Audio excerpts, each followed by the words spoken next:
This is one of the things that I just felt really unites the world is just sharing each other's story. Through our stories, we share each other's culture, our belief systems. And I think largely people to people connection, we get along. The world gets along with each other.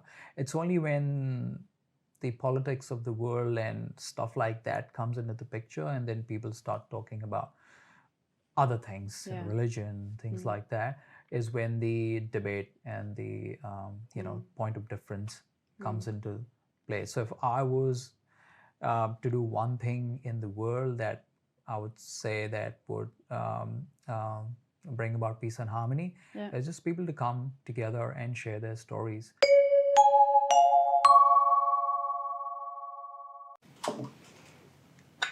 Welcome to the Human CV. We have Sandeep Sharma. And tell me a little bit about where does your name come from? This is not a New Zealand name. It is not. First of all, thanks for having me. Really excited for this conversation today.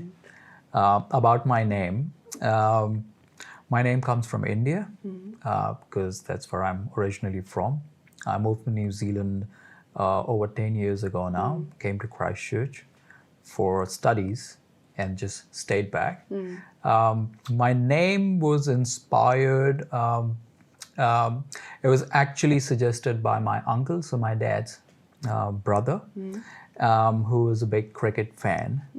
And at the time, there was a player in the Indian cricket team, and I'm sure your viewers would know about cricket, but for the ones who don't know, it's a very old traditional game. I think invented by the British and then exported to all their colonies, and now most of the Commonwealth nations, including New Zealand, plays that game. In fact, New Zealand has got one of the best cricketing teams in the world, right up with countries like India. So my name was inspired by a former cricket player that played for the Indian national team.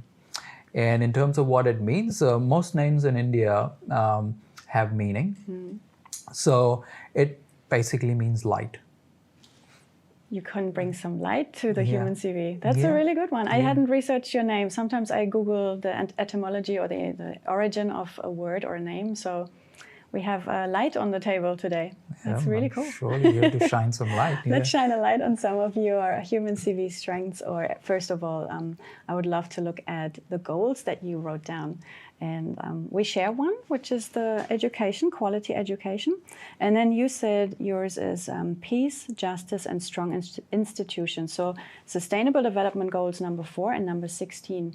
When you had to make your choice for this Human CV among those 17 goals, how did you go about it? Were you instantly drawn to those, or did you compare a couple, shuffle them around? What went through your mind before you picked those two for you? So I've been aware of the SDGs for a while.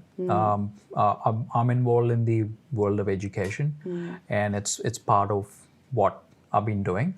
And so I was familiar with what's out there, and these goals have always spoken to me. Primarily because I know the power of education.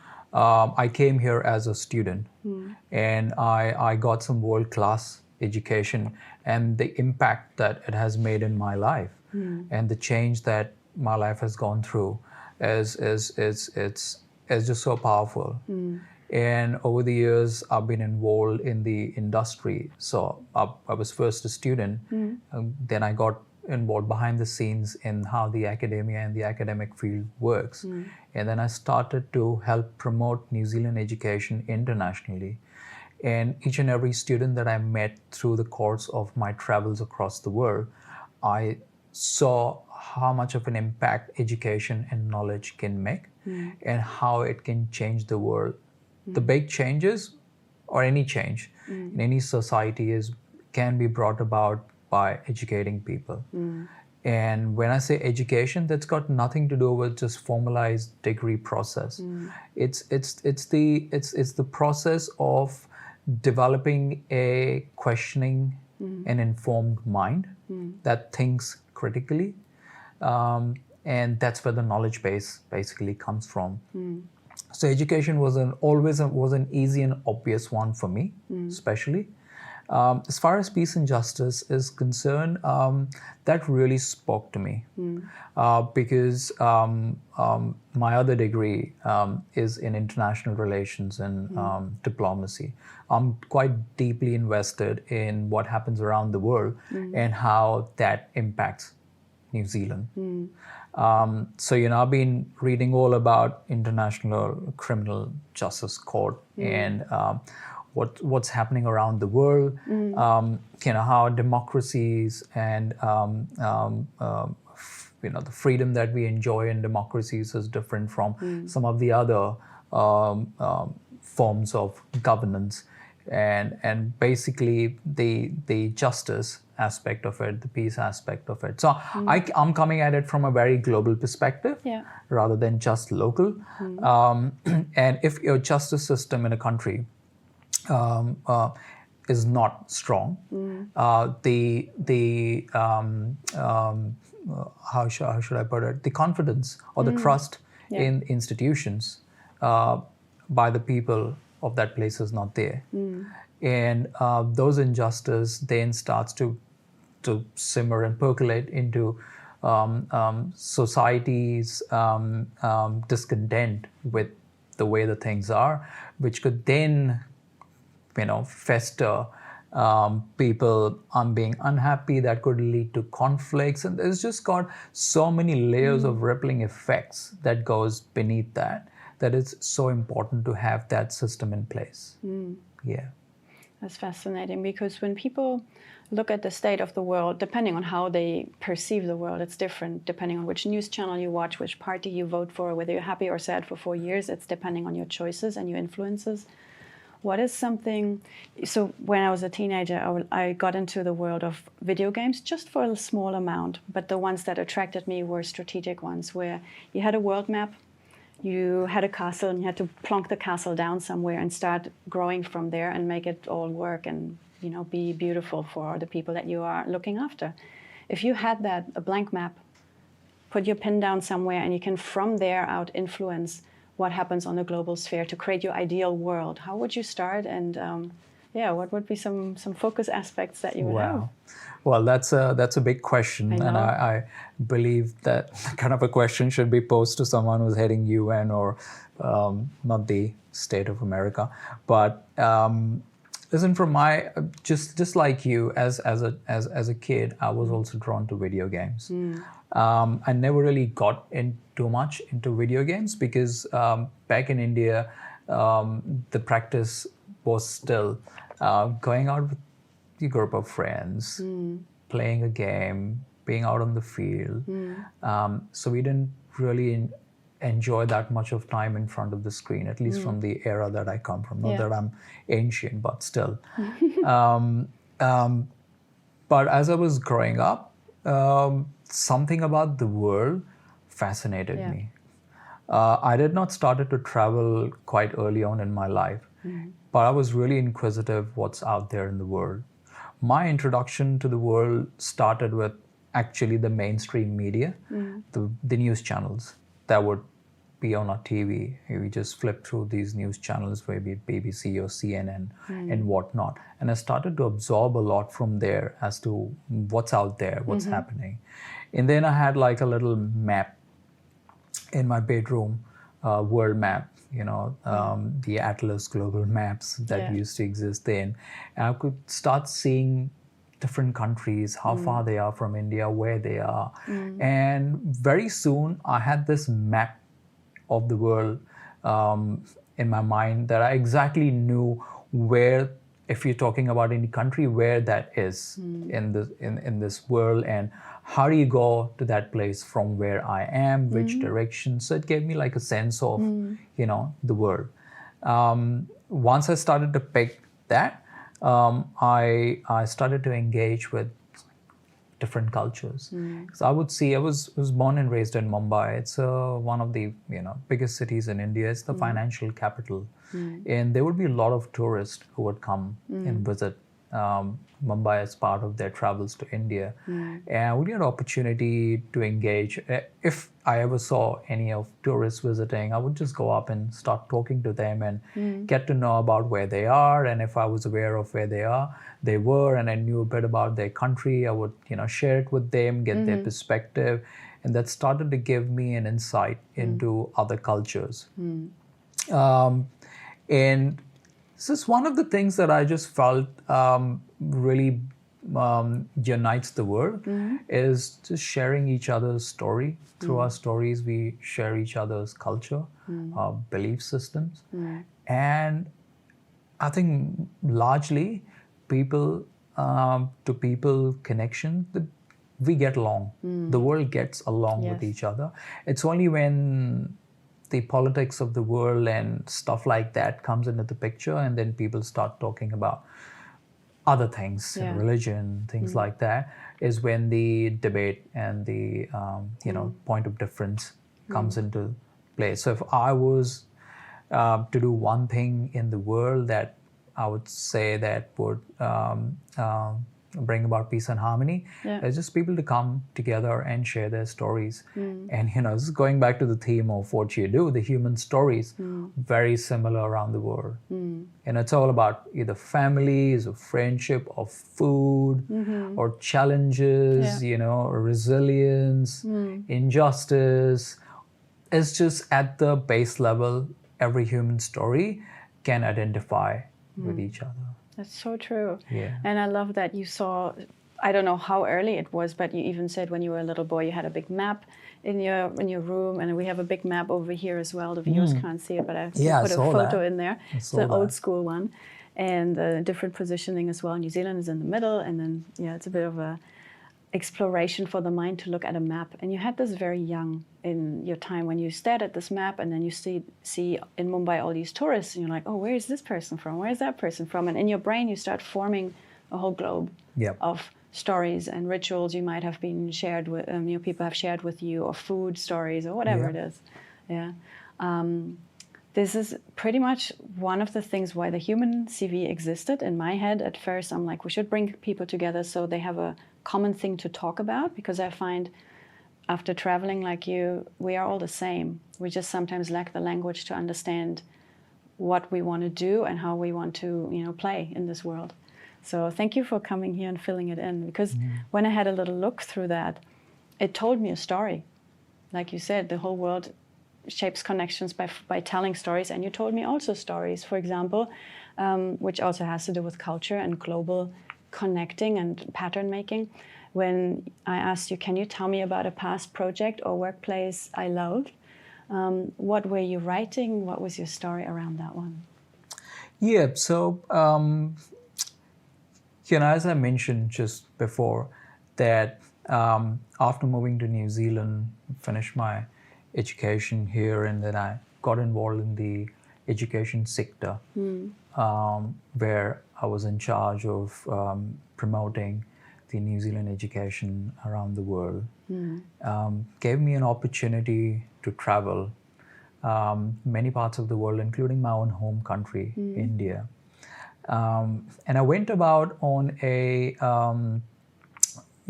tour as such, traveling across the length of India, the Middle East, mainly the UAE,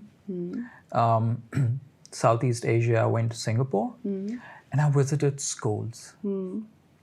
And I must have met over 2,000 students, because every school that I went to, they brought in like a couple of sections of students from high school, the high school level or the secondary, higher secondary. What age would that be? That would be anywhere between 14 to 16-year-old. So the ones who are like at the stage where they're kind of like approaching high school, and then they would be thinking, what next? Yeah. And that's what the idea was, for them to know about the option of New Zealand and what exists here. And then through those conversations, I learned so much about inquisitive minds, young minds, aspirations? How do they think? Because, the thinking of, when we were growing up, there was something as generation gap. Yeah. And generation gap would happen like 20, 25 years apart. As technology and the connectivity in the world has increased, the generation gaps time frame has reduced significantly. I'd say every 10 years, people start thinking differently. Wow. But post-COVID and now with AI, I feel like every 5 years, yeah. people would think differently. And so for me, there was so much for me to learn more than what I was making them aware of, and that was a very satisfying experience for me. And, the kids in north of India, in those residential schools that I went to, would think differently from Indian students in south where I went to. Yeah. India is a wide, big country, and there's like a lot of cultural diversity. So their questions were very, at the base level it was same, but then there was some uniqueness to how they approached it. And when I went to Middle East, and then I was exposed to people from South Asia, the Middle East, Eastern Europe, Central Asia, Southeast Asia. It was a melting pot. Yeah. And I learned so much more. And then those stories of me when I was growing up in Bombay, going up to the tourists, talking to them, learning something about their culture, all those muscle memory kicked in. Yeah. And I started to use those to connect and make connections with those young minds. Yeah. And the same carried on till Singapore. And I just realized that how, again, going back to the same point, while the world is so diverse, while we are in the generations change pretty quickly now than they used to before, with all the technology, the stories unite us, That's so true. So that was one of my most satisfying projects that even inspired me always at that point of time as well, for me to document some of those reflections, journeys. Yeah. And it just kept at the back of my head. So that's what I think I recently kind of write about as well. Yeah. Such a cool story. I don't think I've ever met someone who traveled the whole length of India and visited all these schools along the way. That's massive. And what's the funny part? While I lived in India, I had not traveled India as much as I did after coming to New Zealand and then going back to India. So I started to look at my own country from a lens of a tourist, and going to places where otherwise I would not have. Yeah. And learn so much about my own culture and where I come from. And then for the first time, realize that, okay, this is why people always talked about India as so diverse, so culturally rich. Yeah. It's almost like what you're talking about. I have seen some people talk about their own home country as if it was a whole world in itself. When people ask me about Germany, even though I've left in 2010, so 15 years ago at this point, I don't have much contact or connections to Germany. And yet when people talk about it, they say, tell me what is typical food, or what is, what are the people like? And I said, you can literally break, even though Germany is so much smaller than India, and already within that, we've got dozens of different dialects. A person from the very north can barely understand a person from the real south. They are near the mountains, the top one is near the ocean, like completely different food, different language, slang, or a dialect. And India is so much larger. So, I can I've only experienced that in my travels to Germany as well. So I've mainly spent time most on the southern Bavarian side. And so I know, actually I was lucky, I flattered with few Germans back in the uni time. And so I learned quite a bit about the country. And then when I visited, it was truly evident how diverse, even geographically smaller countries can be, although Germany is, I think, is one of the biggest countries in Europe. So I want to ask you something else about the education related, but when you went on these long journeys, talk to especially 14 to 16-year-olds that change every minute, like almost like that, you've seen all these different schools, or rather you heard from the students about what is school doing and how do we do these things, how do we learn, and how does education present in this country. what were some stations along the way where you went like, wow, this school in Dubai did really well, or I love what Singapore did in the break times for the students? Like, have you picked up some cool stuff that I may have not come across? Yeah, a lot of interesting observations. So I'll start from India, in the north of India, and then we just move towards Singapore. Awesome, right? let's do it. So when I went to north of India, it's very famous and popular for residential schools, boarding schools set by the British when they ruled India. You know, in the 1800s, late 1700s, established as like military schools at top of the hill where the weather was cool, so that their children and family could go there and live there. Because India can be, in some parts of India, the weather can be really extreme and extremely hot in north as you come down the mountains. And so the idea of them setting things up for their own family, and only they were allowed over there. Reading about those stories challenged me the whole concept of education being, you know, equitable and accessible to everyone. That was pre-independence. So I got to know a lot about the history of modern Indian education, which is very English driven, which lacked any sort of involvement from the traditional scriptures, which the country used to get educated in previously. So it was a completely new. If you look at the history of the Indian civilization, which is like a 5,000-year-old civilization, this was a relatively new concept, which is like only a couple of 100 years old. Yeah. So I got to learn a lot about the history of modern education in India. So that was an eye-opening, which I've been a part of that as well, but I did not know how new that is. And also the availability of land and facilities. Like I had never seen schools with a shooting range, Olympic-size swimming pools, horse riding, golf, cricket. Yeah, because it was a former military building and concept, and just transferred into let's train or teach students here. Yeah. Football. No, I think they also incorporated that as the overall development of the kids, which I love, because when I traveled further to central to down south, those schools existed in a vertical building, floor to floor to floor, and everything was within that vertical, you know. Line, So it was, nature wasn't there as much because of the unavailability of the space. Yeah.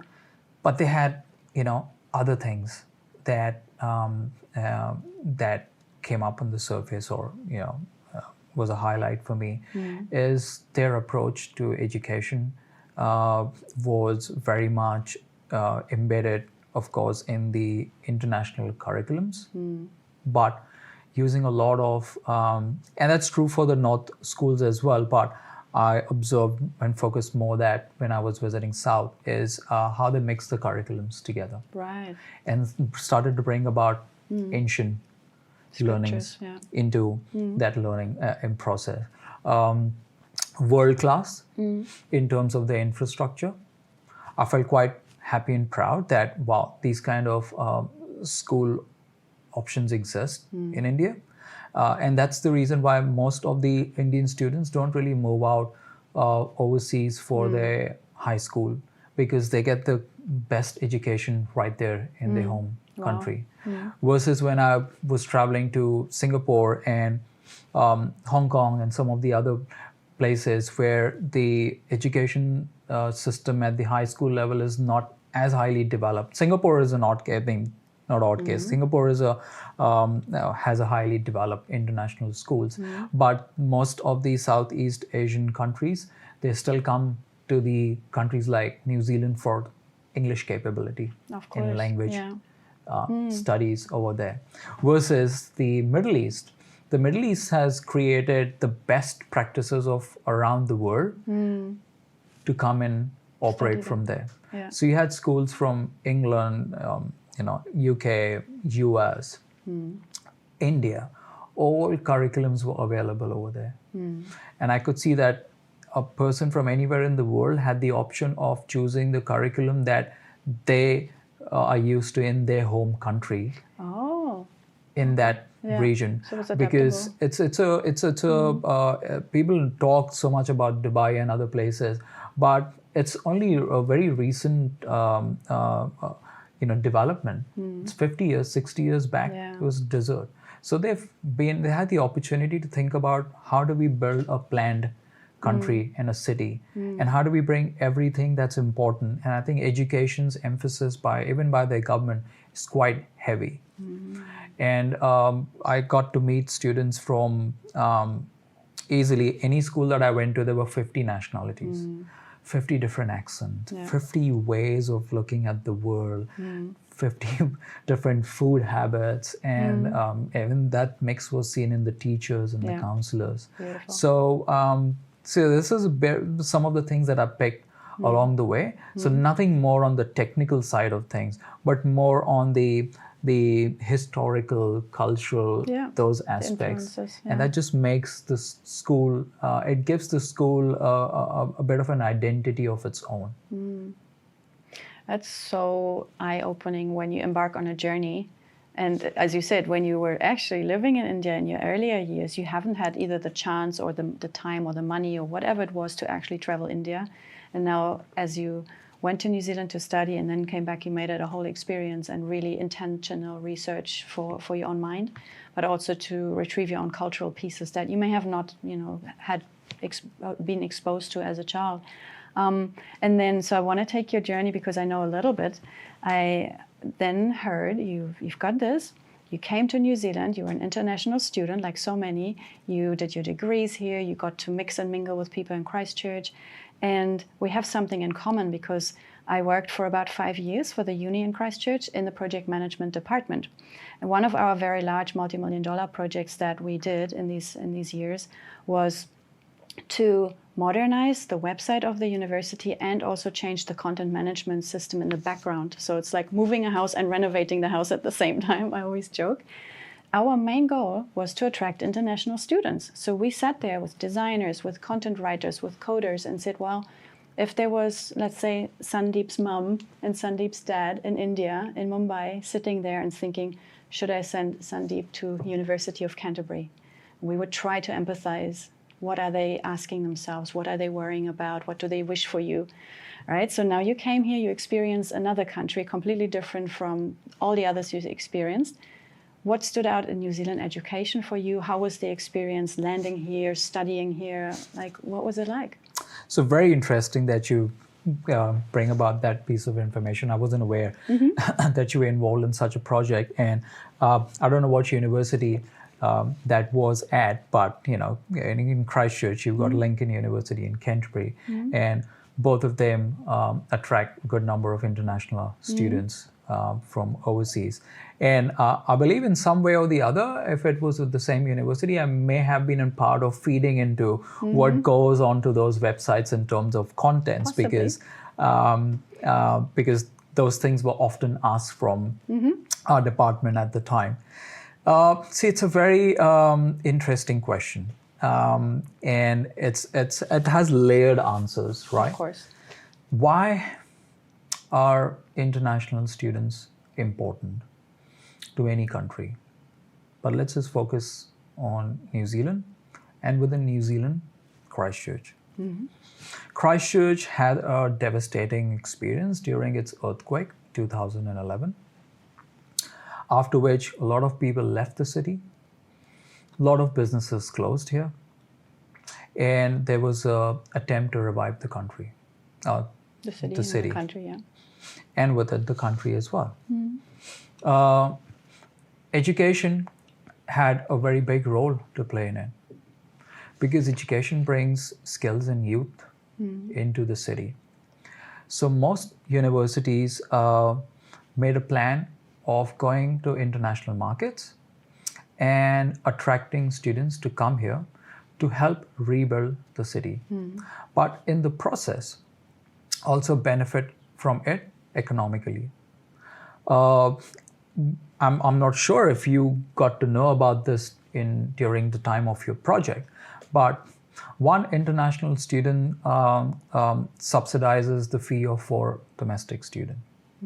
So they pay big money for the quality of education that they receive here, because that sort of quality of education and infrastructure is probably not available in their country.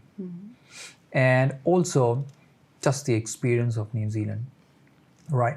And so the universities emphasizing push very heavily on attracting international students. And that's why you've got big teams that go around across the world to attract the students on a marketing tour, recruitment trip, whatever. And that reflects into updating these websites so that students get a lot of information from there, even before they were meeting someone during their research phase. When, for me, what attracted New Zealand, it is a story. And I've captured it, and it's going to be out in the public arena next month. So I don't want to take too much of time in bringing the whole story in perspective. But what really spoke to me when I was looking at New Zealand is being a small country, how well it does in terms of its educational institutions. All of our 8 universities are state-owned. They're government, they're public universities. Lot of infrastructure money, research capability is put into these institutions. All of them are research institutes, so they're just not. We got tiers of education system over here. We got polytechnic, private institutions, and then universities. I always was interested in research-based education, so I was looking for at universities. And I looked at rankings. Where do they stand globally? They stand pretty decent. One of our universities, the Auckland University, is amongst the top 100 in the world. Rest of them are still in the top 2 to 3%, depending upon how the rankings change every year. Those stood out to me. The fee was quite competitive compared to some of the other nations. But what was the most important part for me at that point when I came was the safety, security, the peacefulness of the place, the friendliness of the people, or at least what you could read and know about people of New Zealand. Weather was something that I'd never lived in harsh weather before. So it's kind of a deal breaker, but not really. And just the satisfaction for my family to know that, hey, my kid will be safe if he goes there, will be well looked after, and will come out with a degree which is internationally recognized. So I think on the surface, these were some of the things. But I can always delve into it and answer anything more specific that you have, because this is my area of expertise. That's what we talk about this. It's literally all about that. This is my area of expertise. Yeah. When it comes to educating yourself about who you are, what were some of those big moments? Like, I try to use the human CV as an entry drug, a taster, like this is what can happen if you just spend 60 minutes asking a few questions about who am I, where do I want to go, what are my strengths, how do they show up? And with which kind of tools, techniques, personality tests, books, what was instrumental when you had this real urge for educating yourself on who you are?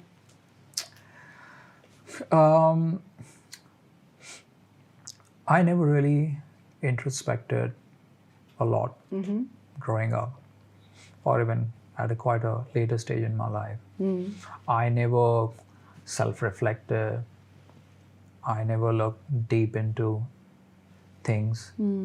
I just lived, and whatever happens, happens. You make few mistakes and you learn from it, and that was it.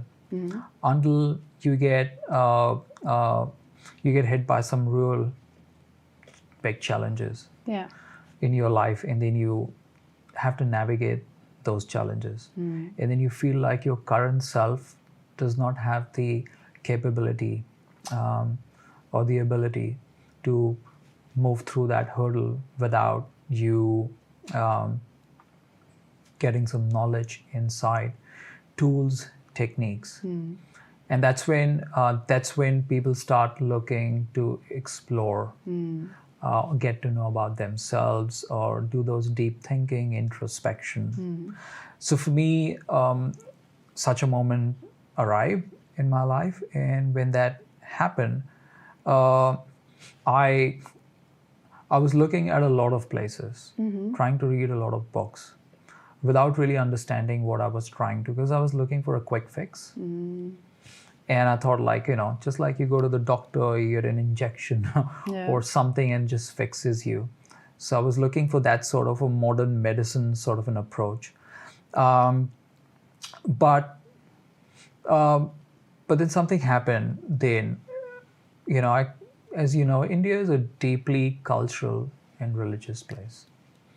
I was born in a family that was highly religious and spiritual, but I never got really heavily engaged in it. It was like my mother asked me to be somewhere and be at a prayer, and I would be there, and that's about it.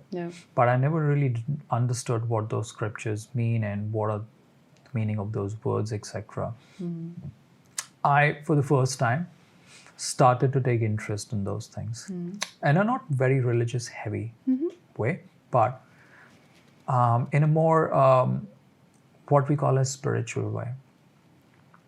And that took me to certain temples that further introduced me to the concept of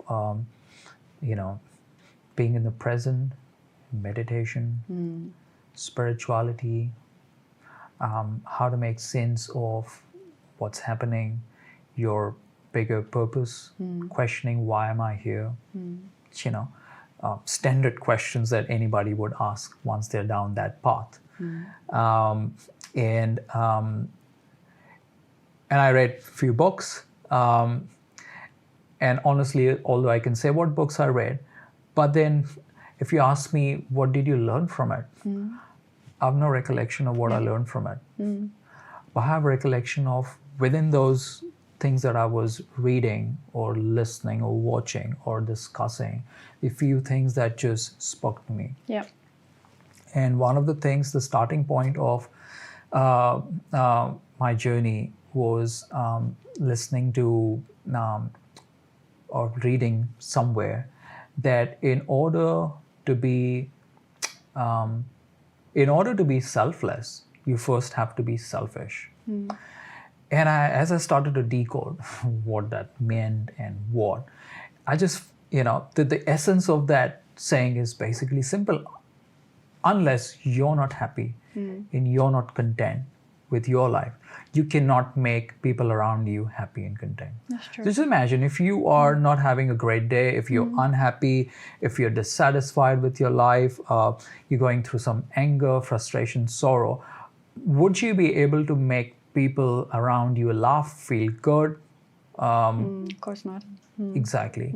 And so I was like, okay, if I really want to be useful to my family, to my society, to my friends, my siblings, I need to first selfishly start to look for my happiness. And that should not be taken in a way that I'm being selfish. You know how we just punish ourselves for looking after self at time. And now it's become a big talk, self-care and things like that. But 10, 15 years ago, it was there, but it wasn't in a way that it's now. And so that was the starting point of me trying to work on myself and ask for some deeper questions, practice meditation, breathing, and just going to the basics, the 101. And I wouldn't say I go anything above that till today.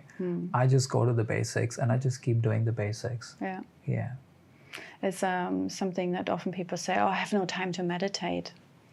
What's your comment if one of your friends hears you talking now, meditation is a basic, and they're like, no, I don't have an hour to sit down.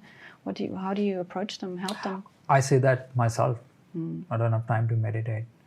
But then, do I really know what meditation is? Is my definition of meditation the same as yours? Because if you think that if you're sitting there for an hour or two, or even for days or months, and just tuning in to something. That's meditation.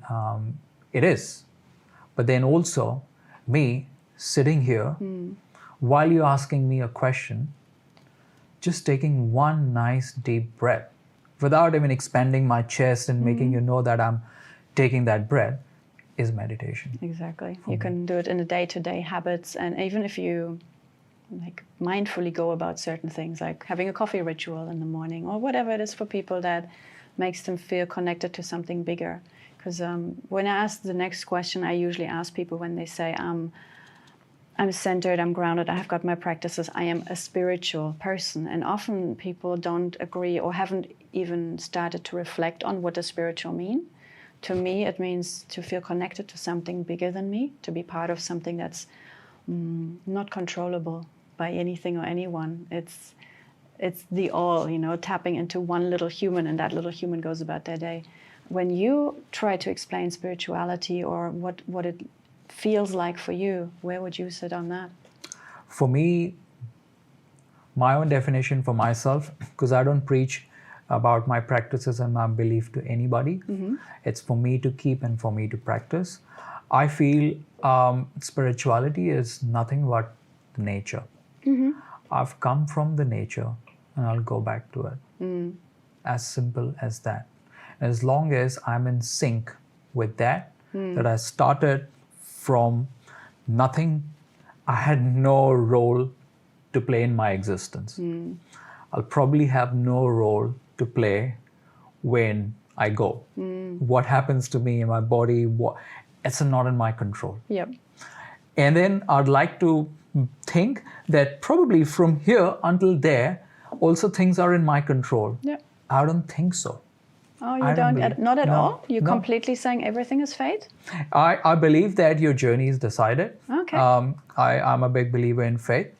When we say things like, oh, that thing didn't work out for me and I wanted it so badly, but then this thing worked out for me. And when I look back, I feel it happened for the best. I see. Yeah, okay. That's because otherwise people say, but you don't have free will if you believe everything is fated and destined, but you still think in the moment you're feeling you want that, you just in hindsight have that, oh, it was fate. But in the moment you felt like you made that decision out of your own willingness or your own free choice. I just feel it's written. Not that we don't have our human ability, determination, and will, but I just feel like the path is set. What we can do to make a difference is that how good a use we make of that path. Right. Yeah. So my first degree was in engineering. I tried really hard to be a good engineer. I sucked. I hated every moment of studying engineering. Yeah. And that's probably the case with many engineers if you talk to them. Yep. Then I started and lawyers and doctors. Yeah. Thanks for being so honest. Yeah. No, so I tried doing that, but never enjoyed. Then I moved to the business studies, which I still enjoy. Yeah. And from there, I moved to become an arts student, right? And I loved every moment of being an arts student. That was the path that I was supposed to take. But this is the journey that I had to take to realize finally that this is me. This is what I want. And we always think that some people figure it out easily, but everyone has to go through that process. Yeah. So, so for me, spirituality is knowing that you came from this nature and you will go back into it. And everything that you do in between, make sure, and that actually ties into the modern climate change and these SDGs and everything, because we are doing things, that free will that we have and the stuff that we can do through our determination, as I feel is now in conflict with my own spiritual existence. Yeah. We're playing with that. Yeah. So in order to kind of be in sync with it and create more harmony, we kind of using that to create some sort of disbalance and disharmony. So yeah, I keep it very simple. I don't want to complicate it. It echoes the pattern that you've shared with me earlier when you said, I went from North India to the South, and I've learned that we, especially because of colonization, we had this really strong impact from one perspective. And because of that, which is not bad, it's just a different way of doing education. But what was bad is that the original scriptures, the original spiritual connection, the land respect, the understanding of the gods and goddesses that would play in that realm with us were not seen anymore, were ignored, forgotten, or even directly rejected. And you're living now in a place, New Zealand, that has experienced very similar things. It's also a former Commonwealth country, where we have that, trying to make that yin and yang happening between the Maori understanding of the land, the nature, the connection to what we eat, how we show up, our oceans, our rivers. And there's huge initiatives going on to also restore peace and justice for our whenua, our land. So are you able to see, in your current work, we want to actually go to the stage of you talking about your book, were you able to highlight some of the common patterns between your home country and the chosen country that you're in now? How did you, shape the book? Is it a journey that you just talked about? Is it a handbook for international students? Like what did you have in your mind as a master plan when you sat down and said, I'm going to do this, I'm writing it? So culturally, anyone who's coming from a country which is culture heavy, which is most of Asia, Middle East, many parts of the world, one of the first things that they identify with in New Zealand is its indigenous culture and the people of the land. Even the scriptures, the dialect, the accent, it's very easy for me as someone who speaks 3 different languages, excluding English, which are state languages in India, and understands 4 more, if not fluent in it. Since my childhood, I've been used to different dialects and sounds. It's very easy for me to have a correct pronunciation dialect, but also to engage with the culture and find similarities. So a lot of the ethos that exist in New Zealand with the Maori philosophy or wider Pacific and Polynesian is easily identifiable in some of the Indian ethos. We talk about intergenerational wealth. We talk about looking after our family, the whānau. It's all there in India. So it was not the basics. Exactly. It was not a foreign concept. Yeah.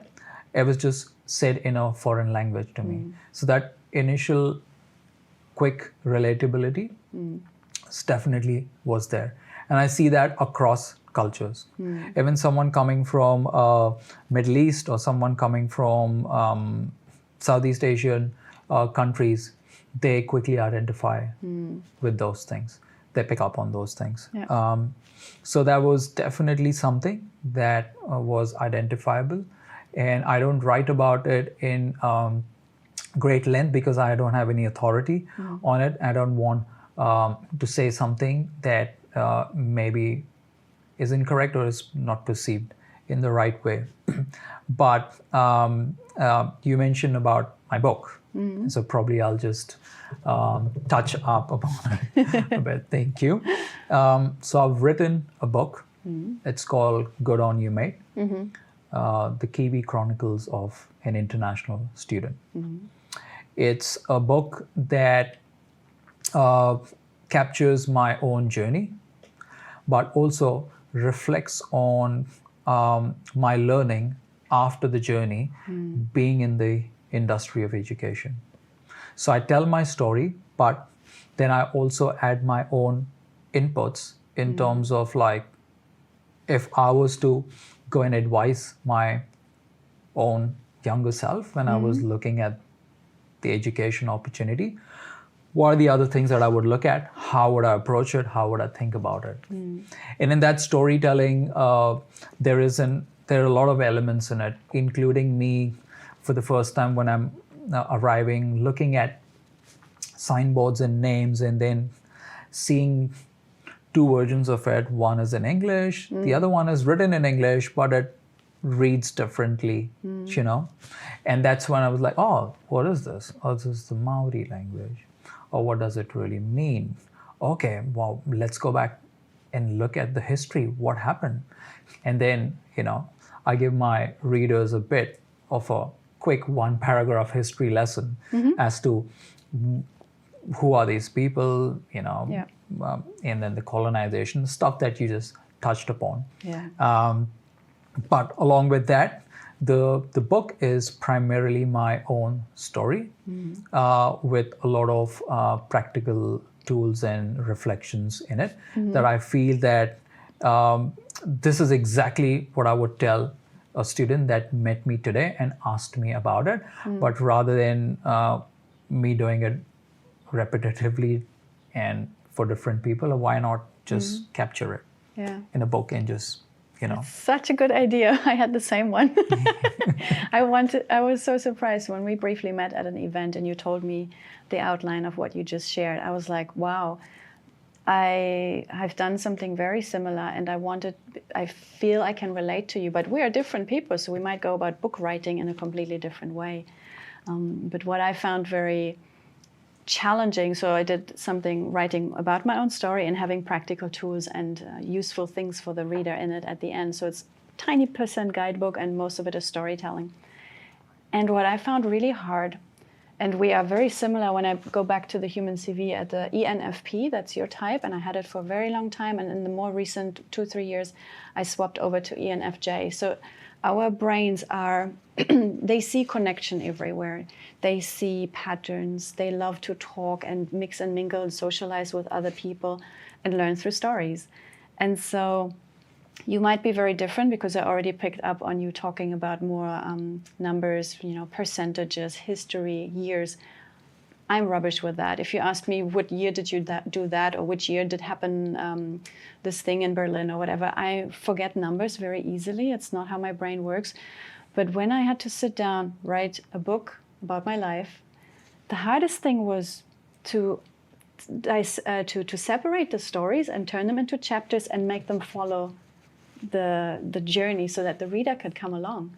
So I learned that I had to sit down and take an Excel spreadsheet, write down, 1983 to today, which is when I was born. So all the years, all the months, and then I started plugging in some events. Oh, that month this happened. That month I moved to New Zealand. That month I moved to the Mediterranean, right? Had all these different little timestamps in there. When you sat down deciding to write a book about your life, how do you structure the flow of the stories? How do you weave them together? What was your process? It is so interesting the way you put it. Mine was exactly the opposite. I want to hear. Of how you did This is great. it. I already had the flow in my mind. This is how it's going to be. All right. Right? Because I knew two things very well. The starting point and the ending. In any story, if you know in your head, at least when you start, building it or putting some skeleton around it, that this is where it starts and this is where it ends, because this is what I'm trying to say. The flow will automatically come, at least for me. Really? It comes. So my starting was motivation. My first chapter is about motivation. Oh. What motivates a person or a student to think about international education or leaving their own country to go to another country for educational purpose? Yeah. That was the starting point. And the end was, for me, is like, okay, you got to know about your motivation. God knows what happened. Yeah. But in the end, it turned out really well for you. Something tangible, a degree, a new language, global experience. Exactly. Yeah. Right? Now, how did you go about it? And because when it's your story, you don't have to think too much. No, you don't have to make things up. Yeah. You just have to start writing. Yeah. But while I was doing that, the reflection was never part of the story. It was all about me, and the writing, the book was also not part of the plan. It was all about me having some time on my hand, which I really wanted to use to capture my journey for my own self. So that I could read at my own journey and be like, wow, I did it. So it was for me. But when I started from motivation, as I finished that chapter of recollecting how did I get that motivation, my professional self, who is from the industry, started to tell me a lot of things. Like, oh my God, so this was your motivation. But all those 5,000 students that you've met across your travel, what were their motivations? And then I realized that, okay, there might be like thousands of students that I've spoken to, but they fall in like 6 or 7 categories when it comes to their motivation. Some want to go there just because their friends are there. Some want to go there because they love the research, the rankings, and just for the core need of quality education. Some have some really terrible life experience. They don't want to run away, but they just want to change of scenery. Exactly. And then there were tons of things in there. And so I was like, okay, so it's like, this is my motivation. But then what is the motivation of the larger world that I've spoken to? These. And then I was like, wow. Now, so many people that I've spoken to, I never asked them what is their motivation. Because when I ask them what is motivating you, their first answer to that question will never be the right one. It's like coaching. They will make things up. Yeah. I love New Zealand, it's a friendly place, blah, blah, blah. No. It's only when you just go deep down, you can tell yourself, listen, I've had a really bad breakup. Life is not great. I don't want to be around those people. I want to use this opportunity to educate myself, learn some new skills, but I'll be away from this place and be in a quiet place. I want to heal myself through education. That is the right answer. And one should not be afraid of saying that to themselves, because people think about education and they be like, admission, the logistics, qualifying, immigration. Will immigration ever give you a visa if you said, I've had a heartbreak, but I want to heal myself in New Zealand? I won't. Yeah. But you should be honest about it. And then you should find practical tools around which you can build that, right? So that's where the story begins. And it's a deep dive into motivation. And that's why I say it's beyond the glossy collaterals and the website, the flashy website, and the Instagram reels about people succeeding. It's much deeper than that. And I'll tell you, every single advanced reader of my book has identified with it and said, hey, this was my real motivation. Yeah. It's interesting to imagine what a university marketing, branding, comms manager would be triggered to do after listening to you talk like this about your experience and the truer underlying meaning of the driver that was the actual thing. So if they sit down at their next board meeting and say, we got to boost the University of Lincoln or Canterbury or any of the other universities that are watching, what would you implement? Would you have like a soul seeker quiz on the website? Would you have the book promoted and really challenging people to say, why do you actually want to come? Yes, the official reasons or the visa reasons might still be economical or, in any kind of prestigious words. But what's truly driving you to come somewhere else, learn another language, learn different customs and cultural things, maybe even find a new sport. If cricket is not really available in another place and you are passionate about cricket, where do you go with your energy? What sport do you pick up? Like, there's so much going on. Well, so I've worked with almost all universities in different capacities. And I know quite a few of these international marketing managers and directors. So I know what they would be thinking after reading my book or listening to this.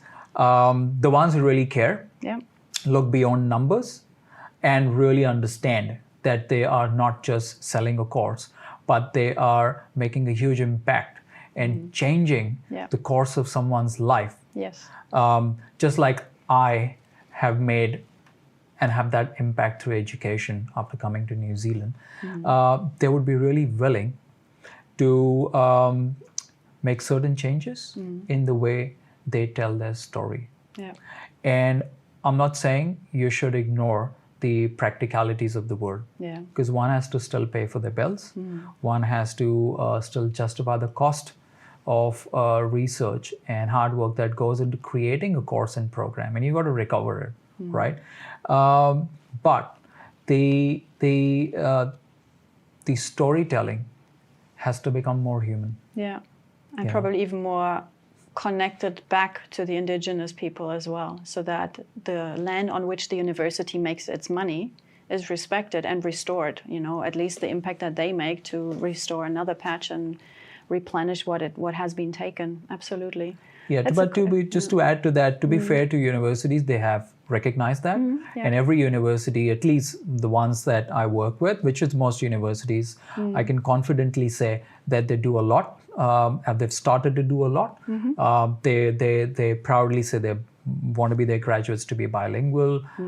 They need to be have their graduates bicultural, apart from being employable and being a productive, responsible citizen of the society.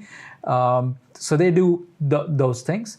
But I think as far as my wish for my book or my story, when it comes to New Zealand universities, and if they listen to your podcast, would be to have a look at it, read it, make the people who visit the market or who are in the market doing the work for you, just like once I did, the foot soldiers, get their review and feedback. And if they feel this is really something that they should be doing, but for whatever constraints, resources, budgets, whatever, they can't, they should embed this book as part of their either pre-departure collaterals, because we, as universities, we give out a lot of materials. And you know, there are a lot of agents who work for New Zealand universities who recruit students. These collaterals could go to them in form of story, and all they have to do is just share and ask the students who are interested to read these stories. And all aspects of it will come out. So you're literally changing lives before someone makes a life-changing decision. You're absolutely right. In fact, I'd like to put it this way. I'm providing, through my story, I'm making sure that everyone has enough knowledge and information so that they can make an informed decision about their future. It's all about making informed decision. That's it. So once you have read everything that you need to know about this journey, you have all the information, and now you make the decision yourself. Nobody else will make it on your behalf, or you at least know who you can trust. How do you go about navigating this? So that in the crust of my book, the essence of it, for every individual to make informed decision at the end of the day, which in some way I feel I did not make. It was partly just intuition, gut, good luck, whatever it is, fate, if you were to say. But the journey could have been more smoother had I got all the information that I needed. Absolutely. And I mean, there's never-ending flow of information. At some stage, we have to stop consuming it and making the decision. But without any background or any foundation, the chances there is just much higher that you choose something you're not happy with in the long run. And even though, as you said, in hindsight, even your engineering degree and all these other steps you've been doing, they were still useful. But of course, there can be financial consequences, or lots of shuffling around when it comes to different workplaces or countries even. So yeah, it's up to everybody's capacity and willingness to adapt and be curious and explore how much they want to do. And you just took all these learnings and these years and thousands of conversations with people and condensed it so someone can consume it in a few hours. And that's just a service, you know, we do as authors. We sit there for days and months and years and just try to make the stories flow to evoke really good emotion and decision making. That's how I see authors serving people. I really want to challenge the people in the universities, if anybody's watching this from a department of marketing, of international student relations, attraction, all of that, to just reflect for a moment. Not necessarily everybody needs to have your book. We're not trying to force something on people, but just encouraging them to deeply reflect, are we having enough understanding about a student's motivation before they arrive here? And have we given them what we can to support them making that decision? Yeah. Speaking of challenges, I have something new that I'm currently giving to my Human CV guests. Okay. And it's just a super basic template. I'll put it on the screen for people who are watching. 30 circles on it. It has a goal and it has a reward, and it's called a 30-day challenge. So the idea is behind that. If you would think of, you know, is there one thing I could do every day for 30 minutes that would bring me closer to either a mental goal, more focus, more creative output, you know, more discipline, whatever it is, or a physical goal, like let's say you want to have a stronger heart, run longer, whatever it is. Mental goal could also be a language, picking up a new task like crafting or whatever. What would you do? What would be your goal? 30 minutes a day to get, towards an outcome that you want, a mental or physical strength. And then what reward would you put at the end if you have completed 30 days of 30 minutes? So it's a very interesting question, you know. And if you look at it, where would your 30 minutes best go in terms of your, physical goals, and most people have these physical goals and they want to put that challenge and time there. For me, honestly, it'll be 30 minutes of writing every day. Yeah.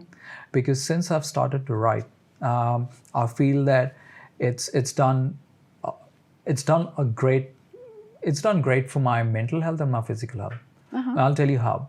So when you write, writing is the best way to motivate yourself, to encourage yourself, and also get over any sort of, I don't want to use mental trauma or, but we all live with a lot of issues. Residue or stories that don't serve us. Yeah. The best way, okay, I need to frame it better. The best way to get over any of your fears, you speak a lot about courage. How do you draw and where do you draw your courage from? And I don't know what you mentioned in your book, but I feel you can derive a lot of courage because you'll get rid of your fear when you start writing. When you write about anything, and in my case, it's going to be just my life, you unload that onto that paper and you will see that you get rid of so many things that you never thought you didn't have the time or the inclination or even the courage to go and confine into someone or talk to people. Writing can do that to you. In my case, it would be writing for 30 minutes. And at the end, because that 30 minutes will then motivate me, rejuvenate me to go out and work out in the gym because I'll be feeling happy and accomplished. Yeah, exactly. Will encourage me to even meditate because I'll be in a happy state of mind. So just writing for 30 minutes will have an impact on my mental health and my physical health and just for my well-being. So I would want to do that for 30 days. And after those 30 days, I would just want to go back and read all the things that I've written.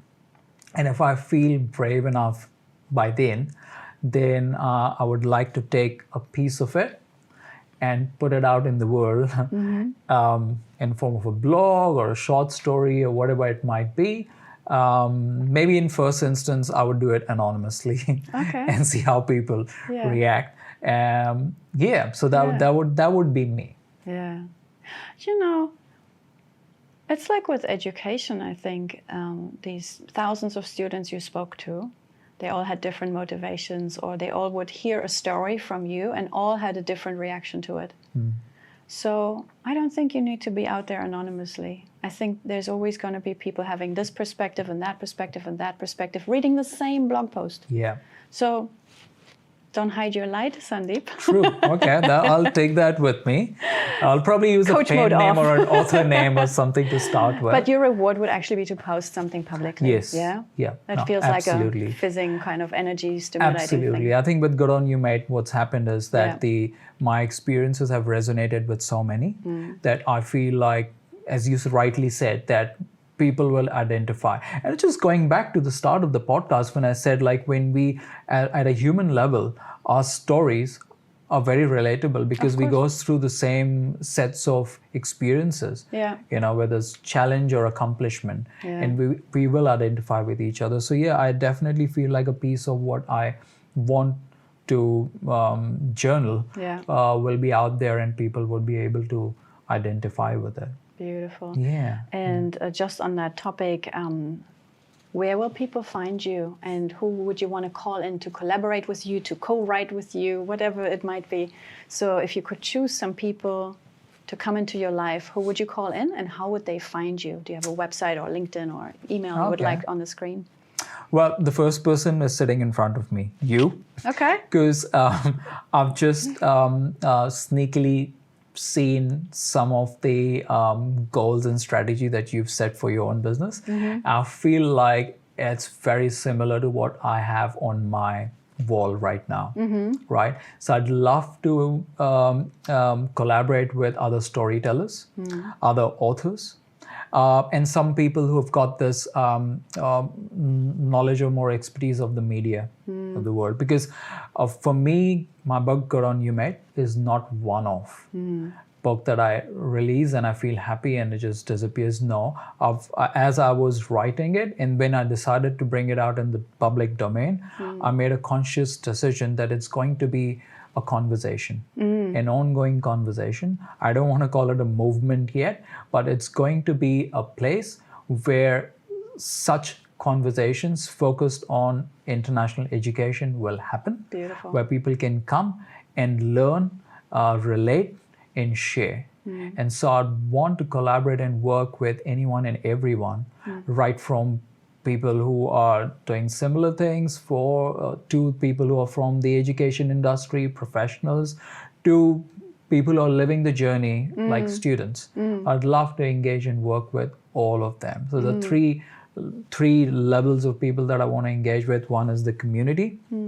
Second is the education sector, and third is governance and policy also. Because I think if with the right settings, we can really impact the other two. Man, this is just a treasure chest for you. And I mean the human CV, because I will not only, and first of all, thanks for all the kind words. I haven't even taken a chance to absorb your praise, so thanks for that. We had at least 3 guests that jumped into my mind as you were speaking so passionately about who you're calling in.